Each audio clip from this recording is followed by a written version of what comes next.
الحمد لله إن الحمد لله نحمده ونستعينه ونستغفره ونؤمن به ونتوكل عليه ونعوذ بالله من شرور أنفسنا ومن سيئات أعمالنا من يهده الله فلا مضل له ومن يضلل فلا هادي له ونشهد أن لا إله إلا الله وحده لا شريك له ونشهد أن محمدا عبده ورسوله أما بعد قال رسول الله صلى الله عليه وسلم وإن خير الحديث كتاب الله وخير الهدي هدي محمد صلى الله عليه وسلم وشر الأمور محدثاتها وكل محدثة بدعة وكل بدعة ضلالة وكل ضلالة في النار أعوذ بالله من الشيطان الرجيم بسم الله الرحمن الرحيم يا أيها الذين آمنوا اتقوا الله حق تقاته ولا تموتن إلا وأنتم مسلمون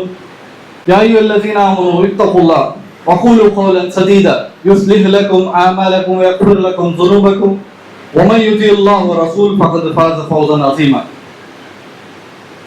يا أيها الناس اتقوا ربكم الذي خلقكم من نفس واحدة وخلق منها زوجها وبث منهما رجالا كثيرا ونساء واتقوا الله الذي تساءلون به والأرحام إن الله كان عليكم رقيبا ولقد يسرنا القرآن للذكر فهل من مدكر ولقد يسرنا القرآن للذكر فهل من مدكر ولقد يسرنا القرآن للذكر فهل من مدكر ولقد يسرنا القرآن للذكر فهل من مدكر رب اشرح لي صدري ويسر لي أمري واحلل عقدة من لساني يفقهوا قولي. எல்லா புகழும் அல்லாஹ் ஒருவனுக்கு. நாம் அவனையே புகழ்கிறோம், அவனிடமே பாதுகாவல் தேடுகிறோம், அவனிடமே உதவி தேடுகிறோம். நம்மளுடைய தீய எண்ணங்களில் இருந்தும் நம்மளுடைய தீய செயல்கள் உடைய தீய காரியங்களில் இருந்தும் அல்லாஹ்விடத்திலே பாதுகாவல் தேடுகிறோம். யார் அல்லாஹ் நேர்வழி செலுத்தி விட்டானோ அவர்களை வழி கெடுப்பவர்கள் யாரும் இல்லை. யாரை அல்லாஹ் வழிகேட்டில் விட்டு விட்டானோ அவர்களை நேர்வழிப்படுத்துபவர்கள் யாரும் இல்லை. மேலும் வணக்கத்துக்குரிய இறைவன் அல்லாஹ்வை தவிர வேற யாரும் இல்லை, அவனுக்கு இணை துணை யாரும் இல்லை. மேலும் எம்பெருமானார் ஸல்லல்லாஹு அலைஹி வஸல்லம் அவர்கள் அல்லாஹ்வுடைய அடியாரும் தூதரும் ஆவார் என்று உறுதிமொழி கூறுகிறேன். அல்லாஹ் இந்த ஜும்மா கடமை ஆக்கிய காரணத்தினால் நாம் இன்று இந்த ஜும்மா நேரத்துல மிக கூட்டாக குழுமி இருக்கின்றோம். ரசூலுல்லாஹ் ஸல்லல்லாஹு அலைஹி வஸல்லம் அவர்கள் இந்த ஜும்மா தினத்தை பற்றி சொல்லும் போது அனைத்து செய்திகள் நாம் அறிந்த செய்திகள் தான். மேலும் நான் இன்று உங்களுக்கு நினைவு கூற ஆசைப்படுகிறேன். உங்களில் யார் ஒருவர் வீட்டிலிருந்து குளித்துவிட்டு நறுமணம் பூசிக்கொண்டு அழகிய ஆடை அணிந்து கொண்டு அழகிய முறையில் ஒழு செய்து கொண்டு அல்லாஹ்வுடைய பள்ளிக்காக ஜும்மாவை நிறைவேற்ற கூடிய எண்ணத்துல நடந்து வராரோ, மௌனமாக இமாமுக்கு அருகில் அமர்ந்து கூர்ந்து இமாம் சொல்லக்கூடிய வார்த்தைகள் குத்பாவை கேட்கிறார்களோ அவர்களுடைய பாவங்கள் மன்னிக்கப்படுகின்றனர். ஒரு செய்தியில், புகாரில வரக்கூடிய செய்தியில் வருது 7 நாட்களுடைய பாவங்கள் மன்னிக்கப்படுகின்றது. மற்றொரு செய்தியில வருது கிட்டத்தட்ட 2 வாரத்துக்குரிய பாவங்கள் மன்னிக்கப்படுகின்றது. ஆகையால் இங்க குறிப்பா உன்னிப்பா கேட்கக்கூடிய ஒரு வார்த்தை என்னன்னா, ரசூலுல்லாஹ் சொல்றாங்க, உங்களில் யாரும் உன்னுடைய சகோதரரை வாய்மூடி இரு என்று ஜும்மா நேரத்துல சொல்லிட்டீங்கன்னா உங்களுடைய ஜும்மா வீண் அடைத்து விட்டீர்கள், பாலாயிடுச்சு. எதற்காக ரசூலுல்லாஹ் அப்படி சொல்றாங்க? உங்கள யாருக்கேனும் ஃபேன் காத்துக்கு அடியில உட்காருறீங்க, ரொம்ப கடுமையான வெப்பமா இருக்கு, தூக்கம் வருது, நீங்க உடனே உட்கார்ந்து இருக்கக்கூடிய இடத்தை மாற்றிக்கொள்ளுங்கள். ஏன்னா இந்த ஜும்மா நாள்ல நம்ம மக்கள் என்ன புரிஞ்சு வச்சிருக்காங்க, ஜும்மா சிறந்த ஒரு நாள், அந்த சிறந்த நாள்ல இந்த ஜும்மா கடமை, எல்லா முஸ்லிம் மேலேயும் கடமை. அந்த கடமை தினந்தோறும் நான் தொழக்கூடிய துஹருடைய 4 ரக்காத்துகள் 2 ரக்காத்தாக குறைக்கப்பட்டது. எதற்காக? இந்த குதுபா தான் முக்கியத்துவம் வாய்ந்தது. அதுக்காக தான் மற்றொரு செய்தியில யார் முந்தைய நேரத்துல வராங்களோ அவர்களுக்கு ஒட்டகம் அறுத்த நன்மை, அதுக்கு அடுத்து வரக்கூடியவர்களுக்கு ஒரு மாடு, அதுக்கு அடுத்த ஒரு ஆடு, அதுக்கு அடுத்தது ஒரு கோழி, அதுக்கு அடுத்தது கடைசியில வரக்கூடியவர் முட்டை. இமாம் மெம்பர்ல ஏறிட்டா அது கூட கிடையாது, ரிஜிஸ்டர் க்ளோஸ் ஆயிடும். இந்த செய்திகள் நாம் எல்லாரும் அறிந்த செய்திகளே. எதுக்காக சொல்லப்படுது? இன்னைக்கு இந்த ஜும்மால முக்கியத்துவம் வாய்ந்த ஒரு பகுதி எது? ஜும்மானால ரெண்டா பிரிச்சிருவாங்க, ஒரு குத்பா, அதுக்கப்புறம் ஜும்மால நிறைவேற்றக்கூடிய 2 ரக்காத்துகள். இந்த குத்பா மக்கள் உன்னிப்பாக கவனிக்கணும். சைக்காலஜிக்கலாவே ரசூலுல்லாஹ்னா தயார்படுத்துறாங்க, நீங்க குளித்து விட்டு தான் வரணும். ஜும்மானால முதல் கடமை குளிச்சுட்டு தான் வரணும். எப்பவுமே நம்ம ஏதாச்சும் ஒரு காரியம் செய்யணும்னா ஃப்ரெஷ்னஸ் ஃபீல் பண்ணணும், சுறுசுறுப்பா இருக்கணும். அதுக்கு எது குளிப்பு அவசியம். குளிச்சா ஃப்ரெஷ்னஸ் வந்துடும். இங்க உட்காரும் போது மத்தவங்க கிட்ட பேசக்கூட, அதுவும் ரசூலுல்லாஹ் தடுத்துட்டாங்க. வாய் மூடி இரு கூட சொல்லாதப்பா, குயிக் டிராப் சைலன்ஸ். தூக்கம் வருதா, இடத்த மாத்திக்கோ. இந்த குதுபா மிக மிக மிக முக்கியமானது. இருக்கக்கூடிய 20 நிமிஷங்கள்ல நம்மனால எந்த அளவுக்கு அல்லாஹ்வுடைய வார்த்தைகள், அல்லாஹ்வுடைய வசனங்கள் நினைவுபடுத்த முடியுமோ அது இன்ஷா அல்லாஹ் நினைவு கொள்வோம். இன்னைக்கு நாம் தேர்ந்தெடுத்து கொண்ட தலைப்பு திருக்குரான் ஒரு வாழும் அற்புதம். குரான் a living miracle. அற்புதம்னாலே ஒரு காலத்துல இந்த மாதிரி அந்த மாதிரி நடந்தது இப்படி சொன்னாங்க, ஒரு ஃபேக்ட், அது ஒரு மிராக்கிள். உதாரணத்துக்கு சொன்னா ஈசா அலைஹிஸ்ஸலாமுக்கு அல்லாஹ் சில அற்புதங்களை வணங்கினான், குரான்லயும் அல்லாஹ் சொல்றான். உதாரணத்துக்கு ஒரு காகித போல் செஞ்ச ஒரு பறவையாக, உயிருள்ள பறவையாக மாற்றினார்கள். குஷ்ட நோய் உள்ளவர்களை நோய் நிவாரணம் தொட்டோனே நோய் நிவாரணம் அடிச்சு சரியாயிட்டாரு. இந்த போல் மூசா அலைஹிஸ்ஸலாமுக்கு ஒரு அற்புதம் வழங்கப்பட்டது. எல்லா நபிமார்களுக்கும் ஒவ்வொரு காலத்துல அந்த காலத்துக்கு ஏத்த மாதிரி அற்புதங்களை அல்லாஹ் வணங்கினான். அந்த அற்புதங்கள் இன்னைக்கு உயிருள்ளனவா இல்ல, அந்த நபி இருந்த வரைக்கும் அற்புதமாக இருந்து, அதுக்கப்புறம் அது ஒரு ஹிஸ்டரி, கதை தான். கதைனா உண்மையாக நிகழ்ந்த கதை. நம்ம மக்கள் என்ன, ஒரு கதைனா பொய், அப்படி கிடையாது. ஒரு கதை உண்மையா நடந்த ஒரு செய்தியை தான் கதை சொல்றோம். ஆனால் எம்பெருமானார் முஹம்மது ரசூலுல்லாஹ் ஸல்லல்லாஹு அலைஹி வஸல்லம் அவர்கள் சொன்னார்கள், ஒவ்வொரு நபிமார்களுக்கும் அல்லாஹ் ஒரு அற்புதத்தை வழங்கினார். எனக்கு, என்னுடைய சமுதாயத்துக்கு அல்லாஹ் வழங்கிய ஒரு அற்புதம் இந்த குரான், திருக்குரான். அந்த குரானை ஒரு புத்தகமாக பார்க்கிறோமா? நம்மளுடைய தொடர்பு அந்த குரான் ஓடு எப்படி இருக்கிறது? அதுதான் இங்க கேள்வி. அந்த கேள்விக்கு தான் இன்னைக்கு இன்ஷா அல்லாஹ் விடை அளிக்க போகிறோம். நம்ம என்ன புரிஞ்சு வச்சிருக்கோம்? பரவலாக முஸ்லிம்கள் இந்த குரான் உயர்ந்த நடையில இருக்கக்கூடிய ஒரு புத்தகம். அல்ஹம்துலில்லாஹ், உயர்ந்த நடை, இலக்கண நடையில இருக்கு, அரபு மொழியில இருக்கு, மாற்று கருத்தே இல்லை. அது நம்மள போல பாமர மக்கள், தமிழ் பேசக்கூடிய மக்கள், உருது பேசக்கூடிய மக்கள் புரிஞ்சிக்க முடியாது, படிக்க முடியாது, அது தொடக்கூட முடியாது, தொடக்கூடாது. நாப்பா கைபா தூ கைசா குரான் ले लेता हाथ में. ஆதாப், குரானுக்குன்னு ஒரு ஆதாப் இருக்கு. என் கேள்வி என்னன்னா, அந்த ஆதாப் அல்லாஹ் சொல்லணுமா, அல்லாஹ்வுடைய ரசூல் சொல்லணுமா, நீங்க சொல்லணுமா, இல்ல பக்கத்துல இருக்கக்கூடிய ஹஸ்ரத்மார்கள் சொல்லணுமா? இந்த ஆதாவை பற்றி அல்லாஹ் சொல்லியிருந்தா அதை கடைபிடிப்போம், மாற்று கருத்தே கிடையாது. இந்த ஆதாப், இந்த குரானை இப்படிதான் அணுகுமுறை, அப்படி ரசூலுல்லாஹ் ஸல்லல்லாஹு அலைஹி வஸல்லம் சொல்லிட்டாங்கன்னா அப்படிதான் தொழுவோம், அப்படிதான் ஆதாப் பேணுவோம், அப்படி சொன்னார்களா?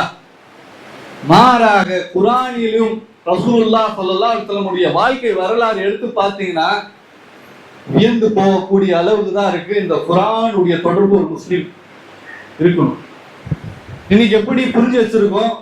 ஒரு புதிய வீடு கட்டிட்டோம், அதுக்கு முன்னாடி மாஷா அல்லாஹ்ன்ட்டு ஒரு லைட்டிங் போல மின்னக்கூடிய மாஷா அல்லாஹ் ஒட்டிட்டா போதும், இதுதான் இஸ்லாம். அப்படி கிடையாது. ஒரு வாகனம் வாங்கிட்டோம், அதுக்கு முன்னாடி இது எல்லாமே அல்லாஹ்வுடைய அருட்கொடை எழுதிட்டோம், இதுதான் இஸ்லாமா? மாறாக இஸ்லாத்துடைய மூலம் என்ன? அதுதான் பேஸ் தான் குரான். அந்த குர்ஆனை நம்ம எந்த அளவுக்கு தெரிந்து வச்சிருக்கோம்? நாம் இங்க இத்தனை பேர் குழுமி இருக்கிறோம், எல்லாமே சுய பரிசோதனை செய்து பாருங்க தயவு செய்து. இத்தனை காலம் நாம வாழ்ந்துட்டோம். நான் 30க்கு மேல வருடங்கள் வாழ்ந்துட்டேன். நான் இந்த குர்ஆனை படித்து இந்த ஒரு செய்தி, இந்த ஒரு வசனம் தான் என்னுடைய வாழ்க்கையை மாற்றியது நம்மளால சொல்ல முடியுமா? என்னை மேற்கொண்டு சொல்லக்கூடியவர்கள் இருக்கிறோமா? மாறாக அல்லாஹ், நான் என்னுடைய குர்ஆன்ல ஆரம்பத்துல ஒரு வசனத்தை 4 வாட்டி ரிப்பீட் பண்ண, கவனிச்சிருந்தீங்கன்னா தெரிஞ்சிருக்கும். வலகத் யஸ்ஸர்னல் குர்ஆன லிஸ்ஸிக்ரி ஃபஹல் மின் முதக்கிர். இது சூரா கமர் 54 54வது அத்தியாயம் 17வது வசனம். அதுக்கப்புறம் அல்லாஹ் வரலாறு சொல்றான். அதுக்கப்புறம் 22வது வசனம். அதுக்கப்புறம் அந்த ஆது சமுதாயம், சமூது சமுதாயம் செய்த அட்டியூலங்கள், கொடுமைகள் என்னென்ன, அல்லாஹ் அவங்களை சோதனைக்காக அனுப்பின எல்லாமே ஃபெயில் ஆயிட்டாங்க, அதை பத்தி சொல்றோம். அதுக்கப்புறம் 32வது வசனம் வலகத் யஸ்ஸர்னல் குர்ஆன லிஸ்ஸிக்ரி ஃபஹல் மின் முதக்கிர். அதுக்கப்புறம் கடைசியா 40வது வசனத்திலேயும் வலகத் யஸ்ஸர்னல் குர்ஆன லிஸ்ஸிக்ரி ஃபஹல் மின் முதக்கிர். அதுக்கப்புறம் ஃபிரௌனுடைய அட்டியூலங்களை அல்லாஹ் விவரிக்கிறான். இதுல அல்லாஹ் என்ன தெரியுமா கேட்கிறான்? வலகத், நிச்சயமாக, யஸ்ஸர்னல் குர்ஆன், இந்த குர்ஆனை நாம் உங்களுக்காக யஸ்ஸர்னல் குர்ஆனாக ஆக்கிட்டோம். இன்னைக்கு அரபு மக்கள், இந்த உருது மக்கள் பேசக்கூடிய மக்கள் மதரசா, மக்தப் மதரசாக்கு அனுப்பக்கூடிய பெற்றோர்களுக்கு தெரியும், அரபி கற்றுக்கொள்ள மதரசாக்கு அனுப்புனீங்கன்னா முதல்ல எடுத்தோடனே திருக்குர்ஆன் எடுத்து கையில கொடுத்துட மாட்டாங்க. சின்ன பசங்களுக்கு ஹஸரத்மார்கள் ஹர்ஃப், அரபி ஹர்ஃப் கொண்ட ஒரு புத்தகம் கொடுப்பாங்க. அலிஃப் பா தா சா மட்டும் தான் இருக்கும், ஆல்பபெட்ஸ். அந்த கிதாபை தான் யஸ்ஸர்னல் குர்ஆன் நம்ம சொல்லிட்டு இருக்கோம். ஆனா இங்க ரப்புல் ஆலமீன் இந்த முழு குர்ஆன் யஸ்ஸர்னல் குர்ஆன் பா, அந்த அளவுக்கு எளிமையாக புரிவதற்கு ஆக்கி உள்ளோம். இத சொல்லிட்டு அல்லாஹ் மத்த ஒரு வியாக்கியானம் கேட்கிறான். இதுல இருந்து படிப்பினை பெறுவோர் யாராச்சும் இருக்கிறீங்களா? சுப்ஹானல்லாஹ், படைத்த ரப்பு கேட்கிறாங்க. இந்த குர்ஆனை நாம் உங்களுக்காக எளிதாக்கி விட்டோம். வலகத் யஸ்ஸர்னல் குர்ஆன் லிஸ்ஸிக்ரி, இதுல இருந்து உங்களுக்கு படிப்பினை பெறுவதற்காக எளிதாக்கி உள்ளோம். வலகத் யஸ்ஸர்னல் குர்ஆன லிஸ்ஸிக்ரி ஃபஹல் மின் முதக்கிர், இதுல இருந்து படிப்பினை பெறுவோர் உள்ளார்களா? இதுல இருந்து படிப்பினை பெற மாட்டீங்களா? அல்லாஹ் தாழ்மையா கேட்கிறான். சுப்ஹானல்லாஹ், அரபுடைய இலக்கணம் தெரிந்தவர்களுக்கு தெரியும் ரப்புல் ஆலமீன் எந்த தர்ஜால இருக்கிறான், உயர்ந்த அந்தஸ்துல இருக்கிறான், மக்களிடத்துல உரையாடும் போது எந்த அளவுக்கு பணிவாக கேட்கிறான். இதுல இருந்து படிப்பினை பெற மாட்டீங்களா? அந்த அளவுக்கு கடுமையா இருக்கிறான். இன்னைக்கு இருக்க உலமாக்கள் தான் காரணம். குர்ஆன் நம்ம தொடக்கூடாது, குர்ஆன் நம்மளுடைய மூளைக்கு எட்டாது. சுப்ஹானல்லாஹ், அரபி மொழி அது, அதுக்கு அணுகுமுறை வேற. 7 வருஷம் படித்த மக்தப் மதரசால படித்த டிகிரி வாங்கினாதான் குர்ஆனை முதல்ல எடுத்து படிக்கணும். மத்லப் சே நஹி பढ़ना மனா है, குனான்னு சொல்லிடுவாங்க ஆலி ஹதீஸ் அந்த உருது பேசக்கூடிய மக்கள்ல. நம்ம சலஃபுஸ் சாலிஹீன் எப்படி புரிஞ்சுக்கிட்டாங்களோ அப்படி புரியணும், இன்னொரு கூட்டம், அது வேற டாபிக். இங்க அல்லாஹ் என்ன கேட்கிறான்? இந்த குர்ஆனை புரிவதற்காக எளிதாக்கி உள்ளோம், இதுல இருந்து படிப்பினை பெறுவோர் உள்ளோர் இருக்கீங்களா? 4 வாரி கேட்கிறான், 4 வாட்டி. இன்னொரு இடத்துல இவங்க சொல்றாங்க இல்லையா உலமாக்கள், இது எந்த அளவுக்கு அவதூறு பாரதூரமான செய்தி அவங்க சொல்றாங்க. எப்படின்னா அவங்க சொல்லக்கூடிய எக்ஸாம்பிள், உதாரணம் எப்படி இருக்குன்னா, ஒரு எல்கேஜி பையன் இருக்கிறான். அந்த எல்கேஜி பையன் கிட்ட 10th ஸ்டாண்டர்ட் புக்ஸ் கொடுத்துட்டா எப்படி பாரதூரமான ஒரு செயல், அந்த மாதிரி ரப்பு ஆக்கிட்டான். மாதிரி பேசுறான். சுப்ஹானல்லாஹ், நவுசுபில்லாஹ், அப்படி செய்யல அல்லாஹ். இந்த மாறாக இந்த குர்ஆன் சூரா யூசுப்ல அல்லாஹ் சொல்றான், இன்னா அன்ஸல்னாஹு குர்ஆனன் அரபியன் அலல் லா தாகிலூன். இந்த குர்ஆனை நாம் அரபு மொழியில் அருளினோம், ஏனென்றால் நீங்கள் அரபு தெரிந்த சமுதாயமாக இருக்கிறீர்கள். சுப்ஹானல்லாஹ். அந்த மக்கத்து காஃபிர்கள் யாருங்க? அரபு பேசக்கூடிய குரபாகள். குறைஷ் யார்? அரபு பேச தாய்மொழி கொண்ட மக்கள். அவங்களுக்காக அருளிய வேதம் அரபுல தான் வரும், இங்கிலீஷ்ல வருமா, தமிழ்ல வருமா? மாறாக அல்லாஹ் இங்க என்ன கேட்கிறான்? நீங்க இந்த குர்ஆன் எடுத்து படிங்க, வாசிங்க. இன்னைக்கு தமிழ்ல இல்லையா, எல்லார்கிட்டயும் மொபைல் இருக்கு. மொபைல்ல Quran application word to word translation வந்துருச்சு. எந்த அளவுக்கு? வார்த்தைக்கு வார்த்தை டிரான்ஸ்லேஷன். நம்ம மக்களுக்கு இப்படி சொன்னா புரியவே புரியாது. மாறாக உலகத்துல ஒரு போஸ்டிங் இருக்கு, கவர்மெண்ட் ஜாப் இருக்கு, சென்ட்ரல் ஜாப். அந்த ஜாபுக்கு நம்ம பையன் அப்ளிகேஷன் எழுதிட்டு 5 லட்சம் பேர் இருக்கக்கூடிய வேகன்சி 5000, 5 லட்சம் பேர் எழுதுறாங்க எக்ஸாமினேஷன். அதுல பையன் செலக்ட் ஆயிட்டான். செலக்ட் ஆனோடனே ஆஃபர் லெட்டர் ஹிந்தியில வருது, படிக்க தெரியல. என்ன பண்ணுவாங்க? உடனே போவாங்க, யாருக்கு ஹிந்தி தெரியுமோ அவரை பிடித்து வார்த்தைக்கு வார்த்தை எக்ஸ்பிளனேஷன், மீனிங் சொல்லுங்க, அர்த்தத்தை சொல்லுங்க, நான் தெரிஞ்சுக்கணும். உலகத்துல அதுக்கு பயன் இருக்கு. இதே அளவுகோல் ஏன் குரான் கிட்ட வைக்கிறது இல்ல? இதே அளவுகோல், இதே மெத்தடாலஜி ஏன் குரான் கூட இல்ல, நம்ம பண்றது இல்ல? எந்த அளவுக்கு அல்லாஹ் கேட்கிறான்? சூரா முஹம்மத் 47வது சூரா 24வது வசனம். அஃபலா யததப்பரூனல் குர்ஆன், இந்த மக்கள் இந்த குர்ஆனை சிந்திக்க மாட்டார்களா? திருப்பி அதேதான். அம் அலா குலூபின் அக்ஃபாலுஹா, அஃபலா யததப்பரூனல் குர்ஆன், இந்த மக்கள் நீங்கள் இந்த குர்ஆனை சிந்திக்க கூடாதா? அம் அலா குலூபின் அக்ஃபாலுஹா, அல்லது உங்களுடைய இதயங்கள் பூட்டு போடப்பட்ட உள்ளனவா அப்படின்னு கேட்கிற அல்லாஹ். சுப்ஹானல்லாஹ். அதுக்கு அர்த்தம் என்னங்க? ஒரு வீடு பூட்டு போட்டாச்சுன்னா வெளில இருந்து உள்ள எதுவுமே போட முடியாது, உள்ள இருந்து வெளியில எதுவுமே வராது. பூட்டு போட்டாச்சு, க்ளோஸ். இதயம் அதே மாதிரிதான். அப்படி அல்லாஹ் கேட்கிறான் வியாக்கியானமா. நீங்க இந்த குர்ஆனை எடுத்து சிந்திச்சாதான் உங்க உள்ளத்துல அல்லாஹ்வுடைய வார்த்தைகள் இறங்கும். சிந்திங்கன்னு சொல்றான். எல்லாம் எங்கேயும் சிந்திங்க, எல்லாருக்காக தான். இன்னொரு இடத்துல அதே வாசகம், சூரா அன்-நிசா 82வது வசனம். அஃபலா ததப்பரூனல் குர்ஆன் வலவ் கான மின் இந்தி கைரில்லாஹ், அல்லாஹ் அல்லாதோரிடம் இருந்து இந்த குர்ஆன் இறங்கி இருந்தால் லவஜது ஃபீ இக்திலாஃபன் கஸீரா, இந்த குர்ஆன் நீங்க சிந்திங்கப்பா, இது அல்லாஹ் அல்லாதோரிடம் இருந்து வந்திருந்தா ஏராளமான முரண்பாடுகள் கண்டிருப்பீர்கள். நம்ம என்னைக்காச்சும் சிந்திச்சிருக்கோமா? உதாரணத்துக்கு நம்மளுக்கு ஆயத்துல் குர்சி எல்லாருக்குமே தெரியும். எல்லோருடைய வீட்டுல போனா ஹால்ல மிகப்பெரிய தொகராவா ஆயத்துல் குர்சி தொங்க வச்சிருப்பாங்க, அரபில இருக்கு. நம்மள எத்தனை பேருக்கு ஆயத்துல் குர்சியுடைய வேர்ட் டு வேர்ட் டிரான்ஸ்லேஷன் தெரியும்? சுய பரிசோதனை செய்யும். அதுல அல்லாஹ்வுடைய சிஃபத் அது புரிஞ்சிட்டாலே சிறுக்கு உடைஞ்சிரும். அல்லாஹு லா இலாஹ, அல்லாஹ்வை தவிர வேற யாருமே இல்லை, அவன் தனித்தவன். இல்லாஹ் வல் ஹய்யுல் கய்யூம், அவன் மட்டும்தான் என்றென்றும் ஜீவித்து இருக்கக்கூடியவன். ரசூலுல்லாஹ் வஃபாத் ஆயிட்டாங்க. இன்னைக்கு எத்தனை பேர் ரசூலுல்லாஹ் இருக்கிறாங்க, கேட்டுட்டு இருக்காங்க, சிறுக்குல மூழ்கி கொண்டு. ஆயத்துல் குர்சி மாமூலி ஒரு வசனம், அந்த வசனத்துக்கு அர்த்தம் தெரிஞ்சாலே ஷிர்க்ல இருந்து பாதுகாவல் தேடிக்கொள்ளலாம் இன்ஷா அல்லாஹ். மேலும் அல்லாஹ் எத்தனை இடத்துல கேட்கிறான்? சூரா ஃபுர்கான் 25வது அத்தியாயம் 73வது வசனம்.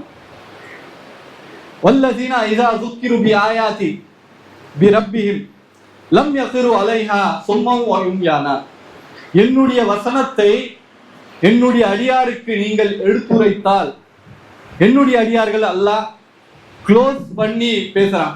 என்னுடைய அடியார் இடத்தில் என்னுடைய வசனங்களை எடுத்து அறிவுரை சொன்னீங்கன்னா அவர்கள் அந்த வசனங்கள் மேல் செவிடர்களாகவும் குருடர்களாகவும் விழமாட்டார்கள். இதுக்கு அர்த்தம் என்னாஜி? இப்போ உதாரணத்துக்கு நம்ம ஒரு வசனத்தை வாசிச்சுட்டு தமிழ் ஆக்கம் கொடுக்குறோம்னா சிந்திக்கணும். இன்னைக்கு இத்தனை ஏஐ டூல்ஸ் வந்திருக்கு. ஏஐ எப்போ பயன்படும்? நம்ம கேள்வி கேட்டாதான் பயன்படுத்த முடியும். கேள்வி கேட்கலன்னா அது பிளாங்கா இருக்கும், யூஸ்லெஸ். அந்த கேள்வி கேட்கறதுக்கு தான் அல்லாஹ் இங்க ஊக்குவிக்கிறான். நீங்க சிந்திக்கலைன்னா கேள்வி வராது. சின்ன பசங்க பார்த்துக்கோங்க, 4 வயசு 5 வயசு, அப்பா வானம் ஏன் ப்ளூ கலர்ல இருக்கு, ஏன் ஒயிட்ல இல்ல, மழை ஏன் பெய்யுது, மழை பெய்யும் போது தண்ணி எங்க இருந்து வருது? இதுதான் கியூரியாசிட்டி. அந்த கியூரியாசிட்டி தான் இந்த குர்ஆன் மூலம் அல்லாஹ் கற்றுக் கொடுக்கிறான். அந்த வசனத்துல மிகப்பெரிய, இன்னைக்கு உலமாக்கள் நாங்க சொன்னதுதான் அதுக்கு மறு கேள்வியே இல்லை. அவங்களுக்கு சாட்டை அடி கொடுக்குது இந்த வசனம். என்னுடைய அடியார்களுக்கு என்னுடைய வசனங்கள் கூறப்பட்டால் அதன் மீது அவர்கள் செவிடர்களாகவும் குருடர்களாகவும் விடமாட்டார்கள். நம்ம கேள்வி கேட்கணும், ஹஜ்ரத் நீங்க சொல்றது தப்பு, குரான்ல இந்த மாதிரி வசனம் இருக்கு கேட்கணும். கேள்வி கேட்டாதான் நம்ம படிச்சாதானே. நம்ம தமிழாக்கம் வச்சுக்கிட்டே நம்ம படிக்காம இருந்தா நம்மளுக்கு தெரியாது. குரானை படிக்கிறதுக்கு ஒது செஞ்சுட்டு தான் தொடணும், அந்த தலையில தொப்பி இருக்கணும், குறிப்பா கிப்லாவை நோக்கி உட்காரணும். இந்த மாதிரி சட்டங்கள்லாம் அல்லாவுடைய தூதரும் கற்றுத்தரல. குரான் அல்லாஹ் அருளிய வேதம், அதுல இருந்து படிப்பினை பெறுவதற்காக தான். ஓதுவது மிக சிறந்தது, அது மாற்று கருத்தே இல்லை. அலிஃப் லாம் மீம் ஹர்ஃபுன், அலிஃப் ஹர்ஃபுன் வ லாம் ஹர்ஃபுன் வ மீம் ஹர்ஃபுன், அல்லாஹ்வுடைய தூதர் சொன்னதுதான். நீங்கள் அல்லாஹ்வுடைய உலகத்துல எந்த ஒரு கிதாபும் கிடையாது இந்த மாதிரி கிதாப். இந்த கிதாபுல இருந்து ஒரு ஹர்ஃப் படிச்சு ஓதுனீங்கன்னா 10 நன்மைகள். அலிஃப் லாம் மீம் ஒரு ஹர்ஃப் கிடையாதுன்னு சொல்றாங்க. அலிஃப் ஒரு ஹர்ஃப் 10, லாம் ஒரு ஹர்ஃப் 10, மீம் ஒரு ஹர்ஃப் 30 நன்மை. இந்த ஒரு கிதாபை தவிர வேற எந்த கிதாப் அரபுல ஓதுங்க. முதல்ல சரணமா ஓத கத்துக்கிட்டோமா, அதனுடைய அர்த்தத்துக்கு கவனம் கொடுக்கணும். அர்த்தத்தை அறிஞ்சுக்கிட்டோமா, அதை செயல்படுத்தணும். வாழ்க்கை நெறியா மாத்திக்கொள்ளணும். இந்த மாதிரி நாம் நம்மளுடைய வாழ்க்கையில வெறும் அரபிலேயே ஓதிட்டு இருந்தா ரசூலுல்லாஹ் அதுக்கும் மிக அழகிய ஒரு செய்தி சொல்லியிருக்காங்க. சஹீஹ் புகாரியில வரக்கூடிய செய்தி இது. முஸ்லிம்ல 1066வது ஹதீஸாக நம்பர்ல வந்திருக்கு. வார்த்தைகள் மாறி இருக்கு, புகாரிலையும் இருக்கு, முஸ்லிம்லயும் இருக்கு. பிற்காலத்துல ஒரு கூட்டத்தார் தோன்றுவார்கள். அவர்கள் இந்த குரானை அரபியில சரளமாக வாசிப்பார்கள். அவர்கள் எந்த அளவுக்கு வாசிப்பார்கள், அவர்கள் வாசிப்பதனால் அவர்களுடைய தொண்டை குழி கீழ் அந்த குரான் இறங்குமே தவிர, எப்படி இறங்குதோ அவர்கள் ஒரு ஈட்டி அடிச்சா, ஒரு மிருகத்தை பார்த்து ஈட்டி அடிச்சா அந்த மிருகத்துல இருந்து குத்தி எப்படி வெளியில வந்து விழுந்துருதோ, அதே போல் அந்த மனிதர்கள் யார் சிந்திக்காம அரபில வாசிக்கிட்டே இருக்கிறாங்களோ அவர்கள் இஸ்லாத்தை விட்டு வெளியேறிடுவார்கள். அவ்வளவு லேசாக இஸ்லாத்துல விட்டு வெளியேறுவார்கள். சுப்ஹானல்லாஹ். இன்னைக்கு இருக்காங்களா இல்லையா? நம்ம சுத்தி பார்க்குறோம். நார்த் இந்தியாவிலேயே எத்தனை ஃபசாத், இத்தனை கொடுமைகள், ஏன் அங்க நேர்வழி இல்லை, எத்தனை தர்காக்கள். அரபியில மட்டும்தான் ஓதுறது அவங்களுக்கு தெரியும், அர்த்தத்துல கவனம் செலுத்துவது இல்லை. மேலும் ரசூலுல்லாஹ் ஸல்லல்லாஹு அலைஹி வஸல்லம் சொல்றாங்க, ஹைருக்கும் மன் தஅல்லமல் குர்ஆன வ அல்லமஹு. இது சஹீஹ் புகாரியில வரக்கூடிய 5027வது ஹதீஸ். ஹைருக்கும், உங்களில் மிக சிறந்தவர் யார் தெரியுமா? மன் தஅல்லமல் குர்ஆன். இங்க ഖറാஅத்துல் குர்ஆன் சொல்லல, இங்க கவனிக்கணும். மன் தஅல்லம குர்ஆன், யார் குர்ஆன்ல இருந்து இல்மு அறிவுரை படிப்பினை பெற்றுக் கொண்டார்களோ அவர்கள் சிறந்தவர்கள். வ அல்லமஹு, கற்றல் கற்பித்தல், அதுதான் ரசூலுல்லாஹ் சொல்லி கொடுத்திருக்காங்க. உங்களில் மிக சிறந்தவர் யார் என்றால், இந்த குர்ஆனில் இருந்து அறிவுரை படிப்பினை கற்று பிறருக்கு கற்றுக் கொடுக்கிறாரோ அவர்தான் மிக சிறந்தவர். போன வார ஜும்மால பார்த்தோம் படிப்பு எந்த அளவுக்கு அவசியம். இந்த படிப்பை ஊக்குவிக்கிறதுக்கு தூண்டுறதுல முதல் முன்னோடியாக இருக்கிறது இஸ்லாம். அதனால்தான் முதல் வசனமே இக்ரா பிஸ்மி ரப்பிக்கல் லஸீ கலக், ஓதுவீராக உங்களுடைய ரப்பின் பெயரால். இந்த உலமாக்கு இன்னொரு பதில் அல்லாஹ் கொடுக்கிறான். சூரா அர்-ரஹ்மான், அர்-ரஹ்மான் அல்லமல் குர்ஆன். இந்த குர்ஆன் அருளவற்ற அல்லாஹ் தானாக கற்றுக் கொடுத்திருக்கான் மனிதனுக்கு. சுப்ஹானல்லாஹ். இந்த உலமாங்க நினைச்சிருக்காங்க அவங்க மட்டும்தான் அறிவியல படிக்க முடியும், நம்ம தமிழாக்கம் படிக்க கூடாதா? அர்த்தம் படிச்சு புரிஞ்சுக்க கூடாதா? இன்னொரு கொஸ்டின் இருக்கு, சலஃபு எப்படி புரிஞ்சுக்கிட்டாங்களோ அப்படிதான் நம்ம புரிஞ்சுக்கணும். அப்படி கிடையாது. ரசூலுல்லாஹ் ஹதீஸே அவங்களுக்கு பதிலடியா இருக்கு. இன்னொரு ஹதீஸ்ல ரசூலுல்லாஹ் சொல்றாங்க, சஹீஹ் புகாரில 67வது ஹதீஸ், ஒரு நீண்ட ஹதீஸ். இந்த தலைப்புக்கு ஒட்டின ஒரு செய்தி மட்டும் சொல்ற சுருக்கமா. ஹஜ்ஜத்துல் விதால ரசூலுல்லாஹ் கேள்விகள் கேட்கிறாங்க, பதில் கொடுக்குறாங்க சஹாபாக்கள். அல்லாஹ்வும் அல்லாஹ்வுடைய தூதரும் மிக சிறந்த அறிஞர்கள். அப்படி சொல்லும்போது கடைசியா ஒரு கேள்வி கேட்கிறாங்க,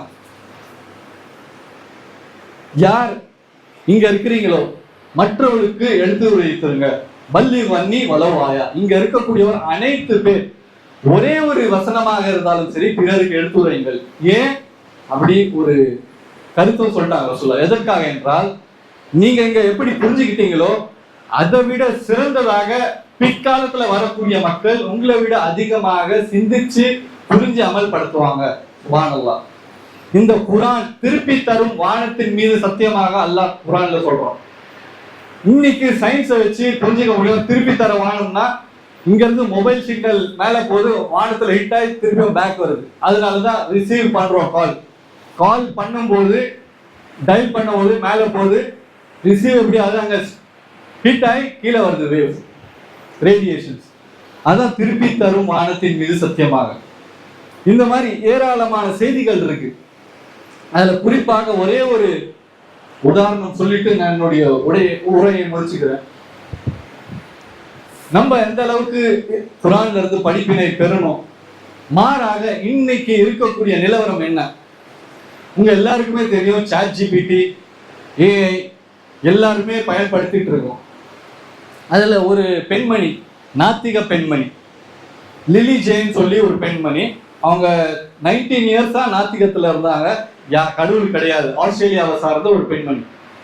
எப்போ இந்த சாட் ஜிபிடி வந்துச்சோ அவங்களுடைய தேடல் ஆரம்பிச்சாங்க. யாரு கடவுள், உண்மையான பாதை என்ன, அதை தெரிஞ்சு கொள்வதற்காக நிறைய கேள்விகள் சாட் ஜிபிடில கேட்பாங்க. Hey ChatGPT, who is true God? Which is the right path to எது நெறி, வாழ்க்கை நெறி, which is the right religion? இந்த மாதிரி கேள்வி கேட்டு கேட்டு கேட்டு அவங்க குர்ஆனை படிக்க ஆரம்பிச்சாங்க. குர்ஆனை படிக்க படிக்க அவங்களுடைய வாக்குமூலம் கொடுக்குறாங்க. நான் குர்ஆனை எடுத்து வாசிச்சேன், சூரா அல் பக்ராலயே எனக்கு இருக்கக்கூடிய கேள்விகளுக்கு பதில் கிடைத்து விட்டது. 1-to-1 டாக் பண்ற மாதிரி இருந்தது. என் கூட ரப்பே 1-to-1 டாக். அதெல்லாம் படிச்சு போன 2025 ரமதான்ல அவங்க ஷஹாதா எடுத்துக்கிட்டாங்க, அவங்க முஸ்லிமா மாறிட்டாங்க. இன்னொருத்தர் ராபர்ட் டெவில்லான்னு சொல்லி கான்சாஸ் ஒரு சிறிய கிராமம் யூஎஸ்ல, அங்க ஃபுல்லா கிறிஸ்டியானிட்டி முழுக்க இருக்கக்கூடிய ஒரு கிராமம், சிட்டில இருந்து ரொம்ப தூரமா இருக்கு. அங்க இருக்கக்கூடியவர் தான் ராபர்ட் டெவில்லா. அவர் ஒரு கார் ஆக்சிடென்ட்ல 2001ல இன்ஜூர் ஆகி கழுத்துக்கு கீழே எதுவுமே செயல்படாது, கழுத்து மட்டும்தான். அந்த நிலையில ஹாஸ்பிட்டல்ல இருக்காரு. அவருக்கு நெருங்கிய நண்பர் ஒருத்தர் மார்க், அவர் 2 பேர் தான் நெருங்கிய நண்பர்கள். அவர் டைஹார்ட் கிறிஸ்டியன், ஜீசஸ் தான் காட் நினைச்சிட்டு அப்படியே இருக்கிறாரு. ஒரு நாள் என்ன ஆச்சு, அந்த சிகிச்சை ஆபரேஷன்ல மார்க் இறந்துடுறாரு. அதுக்கப்புறம் அவருக்கு கேள்வி வருது, நம்ம கடவுள் இருக்கிறாரா, ஏன் எங்களுக்கு இவ்வளவு கஷ்டம், எனக்கு இவ்வளவு கஷ்டம், என் ஃப்ரெண்டும் மரணித்து விட்டார். அப்படி இருக்கும்போது அவர் மார்க்கத்துடைய தேடல, கடவுளுடைய தேடல ஆரம்பிச்சுட்டார். அப்படி தேடும் போது அவர் இந்துயிசம், கிறிஸ்டியானிட்டி, ஜுடாயிசம், கடைசியா இஸ்லாத்துக்கு வர்றார். இஸ்லாத்துல வரும்போது அவர் அவருக்கு எதுவுமே கிடையாது சோர்ஸ், கூகுள் தான். கூகுள்ல குர்ஆன் வாசிக்கிறார்.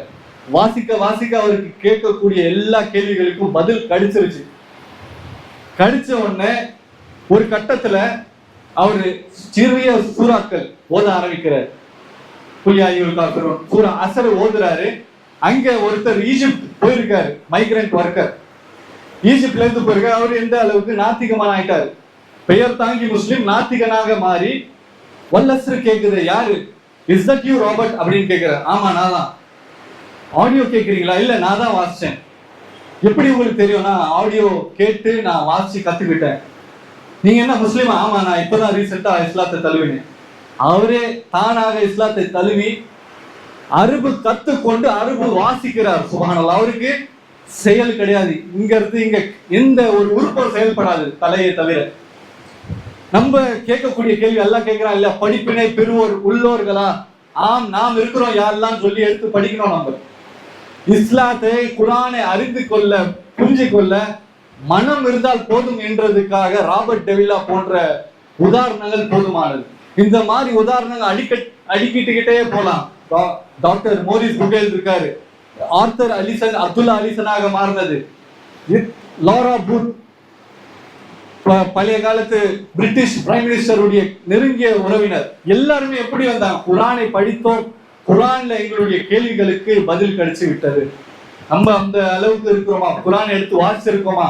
நம்மளுக்கு குரான் புரியக்கூடிய நேரத்துல எடுத்து இல்ல பாய், எல்லாமே பிரச்சனை. குரான் எடுத்து வாசிங்க பாய். நம்ம வாசிக்கிறதே இல்லை, அர்த்தத்தோடு வாசிப்போம் என்று கூறி இந்த குரானை அல்லாஹ் நம்மளுக்கு வாழும் அற்புதமாக தான் கொடுத்திருக்கான். நம்ம அந்த அற்புதத்தை வீண் அழிக்காம நம்ம எடுத்து தினந்தோறும் ஒரு 5 நிமிஷம் ஒரு வசனம் எடுத்து வாசிக்கக்கூடிய நன்மக்களாக அல்லாஹ் என்னையும் உங்களையும் ஆக்கி அருள் புரிவானாக. வாக்குறதான அல்ஹம்துலில்லாஹ் வஸ்ஸலாத்து வஸ்ஸலாமு அலா ரசூலுல்லாஹி வ அலா ஆலிஹி வஸஹ்பிஹி அஜ்மஈன். வரக்கூடிய 3ஆம் தேதி இங்க பல்லாவரத்தை சார்ந்த சகோதரர்கள் பிளட் கேம்ப் ஒன்று ஆர்கனைஸ் பண்ணி வச்சிருக்கிறாங்க.